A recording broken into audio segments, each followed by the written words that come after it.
Did you know that there's actually a very reliable way how to test how good somebody is at Valorant? The way that someone clutches around can tell you a lot about their game sense, mechanics, and fundamentals. So if you're watching someone clutch and they look completely lost, that means they aren't very good at the game. And being able to clutch is what separates the best from the best. So today, we're going over how you should be clutching your rounds so you don't look like a bot. Let's get started. By the way, if you've ever wanted to ask a Radiant player how you should have clutched a certain round, how you should play in a specific situation, or just look for general advice, then you should check out our Discord. We have a brand new Ask a Pro section where you can ask our coaches literally anything about Valorant and we'll talk you through it. You could even set up a personal VOD review. So if you want to learn from the best of the best, then come check out our Discord and our website at SkillCapped.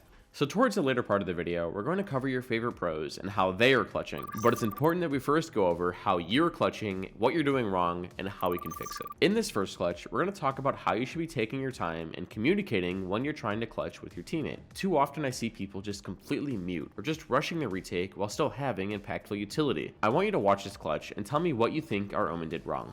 Okay, yeah, close. One is full.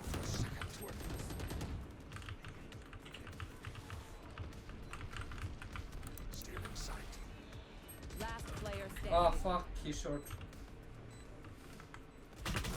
So our Breach makes the first mistake by popping his ultimate way too quickly, but our Omen messes up too. Breach's ultimate covers the entirety of site except for short and hell. What Omen has to realize is that he needs to fill in the gaps where Breach's ultimate doesn't hit. He uses his paranoia for out in the open and it doesn't hit anybody. I mean, it might cover like maybe this small sliver of default, but you're better off using it for short instead. But you might be saying, but TEETS, he wants to blind people on site because sometimes the enemy just one-taps you when they're stunned. Yeah, sure, that's a fine reasoning, but you still have two smokes. Why not use one of them for short and cut off these angles? You would use one for short and one for the spike. After he smokes short, he could hug this right wall, fight hell, then graffiti, and then try and bait out this crossfire that Reyna and Killjoy are playing. The spike is barely ticking. Take your time. So we never find out where KJ is in this clip, but Omen rushed this way too quickly, and this round was winnable. You just gotta know how to clutch. Now, don't get me wrong, you guys do have some good clutches. As a matter of fact, we're going to watch some pros make some nasty plays in just a second. But it's important that we recognize what's both good and bad about your clutches. And even though you clutch up around for your team, you have to understand that just because you won, that doesn't mean you played it perfectly. Watch this. Hey, ports.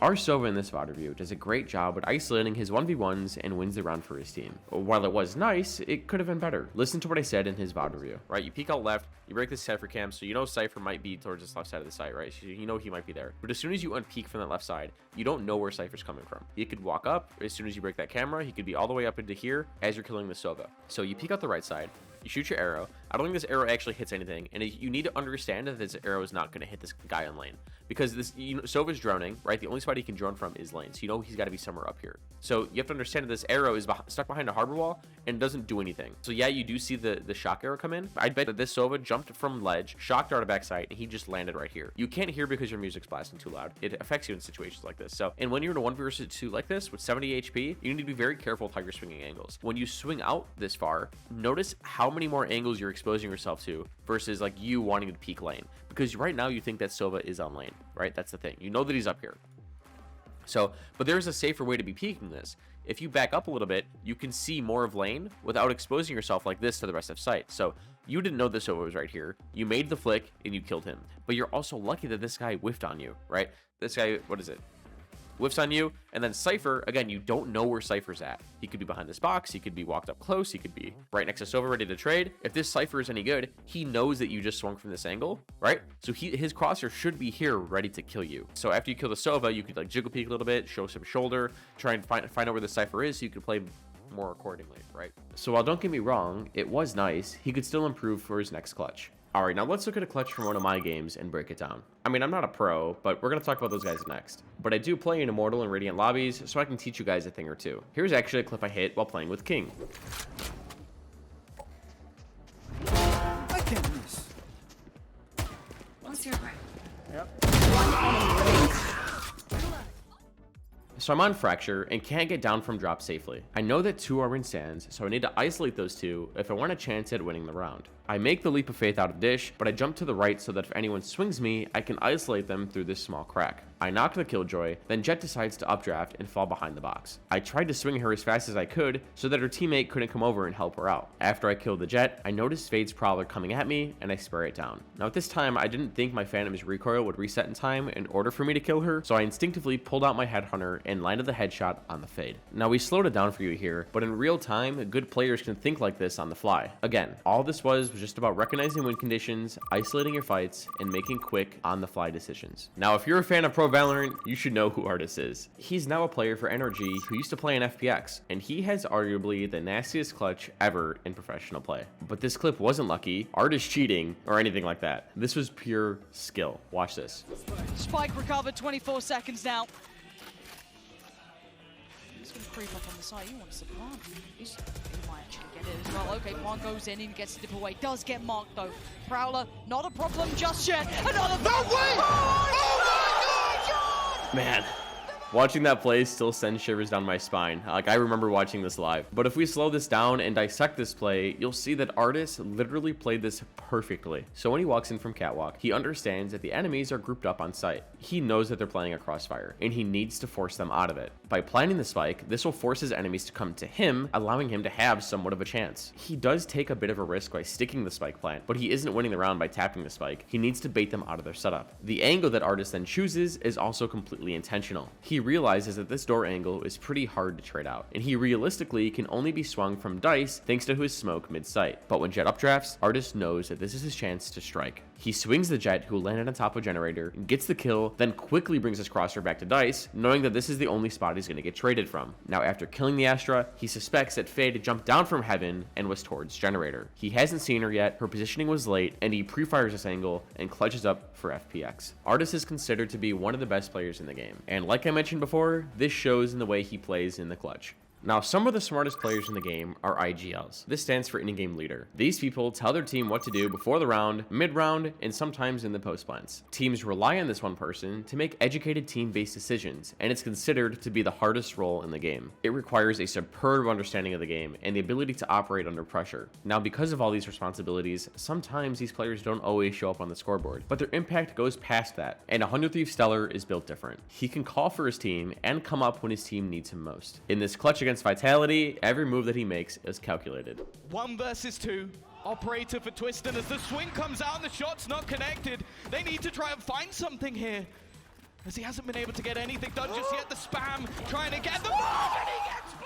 So the spike is planted up against the vending machine for both Art and A main. Stellar is in a 1 versus 2 against an operator, so he really needs to try and isolate the two enemies. He strafes towards the left and holds a tight angle to try and catch the operator dry peeking out. After they both whiff, he repositions again to try and isolate the guy swinging from the other side of sight. If Stellar stays towards the left, he's going to get pre-fired by the enemy since they just saw him there. So strafing back behind the box is his best option. He can't kill him, so he needs to quickly realize what his next win condition is. Now because it's actually planted for Art and not on default like everyone else plants, Stellar can try and use this box to try and wallbang the guy defusing the spike. Stellar can't jump spot, jiggle peek, or swing because he knows he's being held by an operator. If he does any of this, he might die, but he's confident in his wallbangs and knows exactly where to spray in order to win his team the round in overtime. For our last clutch, we're going to watch one of the best players in the world go to work. C9A has it all. The aim, game sense, mechanics, and this shows in the way he clutches up.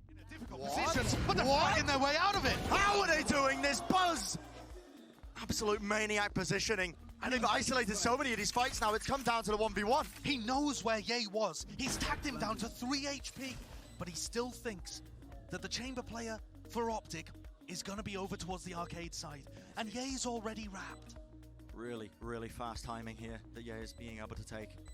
Tour de force versus just a rifle, but Ye is on 3 health, and it comes down to just the reactions. So as the clip starts, Ye is coming in to flank Arcade to try and help his teammates on site. He knows that one's Arcade, whiffs, and the enemy does a good job at isolating his ones by reswinging the site and taking a 50-50 duel. But now he has to make the next move, which gives Ye time to reposition and take him off guard. So because of the way the enemy played this, Ye could have done a couple different things. He could have crossed in a tower, went through Arcade, or have gone underneath site. The enemy chamber decides to plant for tower, but wrap all the way around a tower to try and catch Ye off guard. But if you notice the timing in which Ye gets to B main, he realizes that there is a very slim chance that the enemy could have crossed into Canteen or Generator. This means he has to either be on site or in tower. After checking site, he realizes that while yes, the enemy could very well be in tower, as that's what the spike's planted for, he could also be wrapping site to try and shoot Ye in the back. Ye knows that if this is really what the enemy is doing, then this would be the timing that it would take to wrap tower and peek arcade at this exact moment. And this is why this felt like Ye read the enemy chamber so well. He understands the timing that it would take for someone to flank through tower like this. By clutching up this round, it's easy to see why Ye is one of, if not the, best player in the world. So hopefully I've helped you guys be able to clutch better, even just by a little bit. I understand there's a ton of pressure when the whole lobby is watching, and it's easy to make mistakes. But by watching your own gameplay back and breaking down more and more of your own clutches, pretty soon this will become second nature. Anyways, if you guys enjoyed the video, be sure to drop a like and subscribe to the channel down below. It really does help us out. And remember, if you want to clutch up like any of the players you saw here, it's great having someone you can rely on for help. That's why we at SkillCapped are shifting more towards specific player coaching and focusing on individuals who are serious about the grind. So what are you waiting for? Come check out our Discord, our website, and start working on your game. And yeah, that's it. Thanks for listening, guys. I'm TEETS, and we here at SkillCapped want to thank you all for watching, and we'll catch you guys in the next one. Take care.